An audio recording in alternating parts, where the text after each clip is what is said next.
धीरज साहू, देखिए सबसे पहले उनके जैसे इस देश में 790 सांसद हैं, 543 प्लस 2 यानी 545 सांसद लोकसभा के, 233 प्लस 12 यानी 245 राज्यसभा के, यानी कुल मिलाकर 790।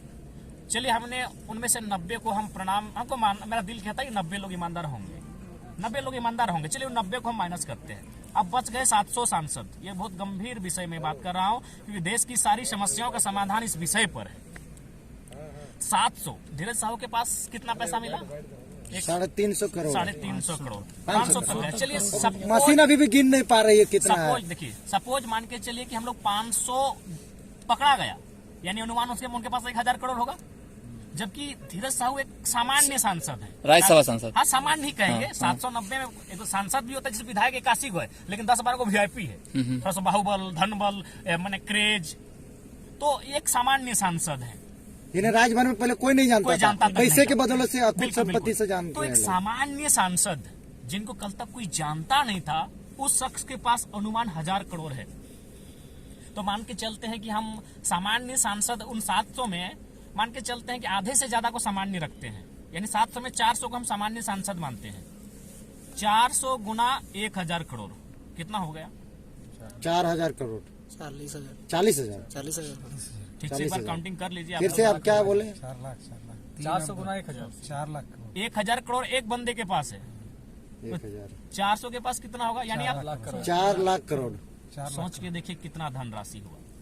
चूंकि 400 मैं सामान्य सांसद गिन रहा हूं, अब मैं बात करता हूं बाकी 300। उनमें से लगभग 50 के आसपास केंद्रीय मंत्री हैं, 50 के आसपास केंद्रीय मंत्री हैं। मैं ईमानदारी से अगर कहूं तो इनके पास कितना था? 100 करोड़ ना, सॉरी 1000 करोड़ ना, उनके पास नहीं करने से भी 10,000 करोड़ होगा। 50 केंद्रीय मंत्री, फिर उसको गुना कीजिए 10,000 करोड़ से वो राशि कहां तक जाएगी। अब उन 50 को माइनस करते हैं, हमारे पास अभी भी बचे हुए हैं 250 सांसद। उन 250 को हम अनुमान मानते हैं 10,000 के इनको जोड़े, अब उनको हम मानते हैं 1000 और 10,000 के बीच 5000 में लाते हैं, यानी उस 250 सांसद को फिर 5000 से गुना कीजिए, क्या परिस्थितियां होंगी, कितना धनराशि जमा है। अच्छा एक बात बताइए, जब हम बोलते हैं कि किसी लड़का को, एक छोटा सा उदाहरण देते हैं, चाहे हम दिनेश सर को बोलेंगे सर अच्छा से रहिए ना, अच्छा से थोड़ा अच्छा दिखिए ना, इसका मतलब क्या? ये अच्छा पहनेंगे तभी ना अच्छा रहेंगे, अच्छा खाएंगे तो अच्छा कहां से आएगा? पैसा से। अच्छा पहनेंगे यानी जूता अच्छा होना चाहिए, अच्छा खाने बोलेंगे यानी भोजन अच्छा होना चाहिए, वो कहां से आएगा? पैसा से। यानी सारा चीज है आर्थिक स्थिति से। इसलिए देश को इस विषय पर सोचना होगा। यानी एक सांसद के पास अगर 1000 करोड़ है तो बाकी 790 सांसद, उनमें 90 को माइनस करके जो 700 बचेंगे, उनके पास कितना पैसा है? तो कहाँ राज गरीब है? राज तो अमीर ही है। राज भी गरीब नहीं है और न ही देश गरीब है। मुट्ठी भर लोगों के हाथों में देश की संपत्ति है, इसलिए आज ये देश की दशा है। भगत सिंह ने एक कथन कहा था, मैं इसको पुनः कोट करूंगा कि कोई भी इंसान इतना अमीर नहीं होना चाहिए कि दूसरे इंसान को खरीद ले, और कोई इंसान इतना भी गरीब नहीं होना चाहिए कि उसे अपने आप को बेचना पड़े। ये माहौल देश में बन चुका है। ये तो आप पुराने भाषणों में भी तो देते हैं। ये माहौल देश में बन चुका है कि कुछ लोग किसी को खरीद लेते हैं, मतलब अपने घर में लाकर पशुओं की तरह खटाते हैं, उसको साफ करवाते हैं, जो भी करते हैं काम, जो एक जानवर की तरह से काम लेते हैं वो। यानी एक इंसान दूसरे इंसान को खरीद चुका है, और वो जब अपने आप को बेच चुका है, रीजन क्या था? पैसा। और वो पैसा कहाँ है? हमारे सांसदों के पास। एक लॉजिकली बात देखिए, झारखंड की अगर हम बात करें तो आई थिंक झारखंड में शायद 2001 के आसपास, सर अगर आप लोग गूगल कीजिएगा तो हमको लगता है 19,800 के आसपास विधायक लोग का वेतन था, 19,800।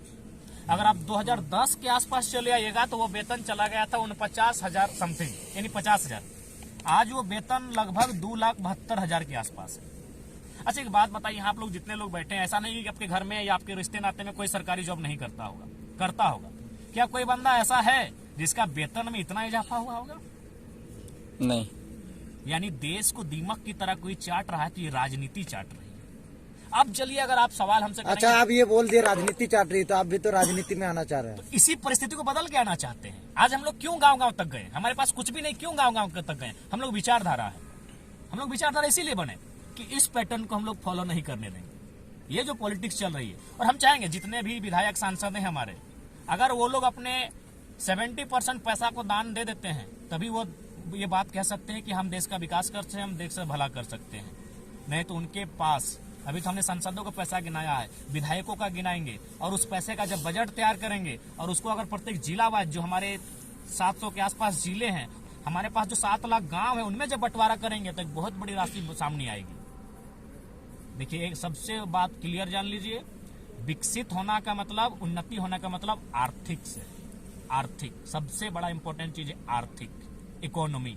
इकोनॉमी यानी साफ शब्दों में पैसा, और पैसा गलत तरीके से इन लोगों के पास है। और चूंकि धीरज साहू ने इसलिए देखा कि वो बंदा कांग्रेस का था। धीरज साहू देखिए, जो गलत है तो गलत है, ठीक है, हम भी चाहेंगे कि धीरज साहू जिसे जितने भी लोग हैं सामने आए, लेकिन वो बंदा इसीलिए पकड़ा गया कि वो कांग्रेस का है। क्या बीजेपी के वालों के पास नहीं है?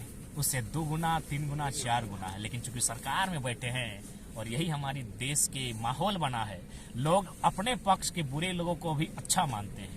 ईडी नहीं जाती बीजेपी के? बीजेपी के पास नहीं जाती है। यदि आप बाय द वे ईडी आपके घर आ रही है तो बस इतने बोलिए कि हमको 24 घंटा का मोहलत दीजिए, हम कल ही बीजेपी कार्यालय में आवेदन दे दिए सदस्यता के लिए, वो ईडी आपके घर नहीं आएगी। दादा, एक छोटा सा सवाल है, कुछ मुस्लिम समुदाय के लोगों को मैंने बाइट लिया था, तो और कमेंट्स बॉक्स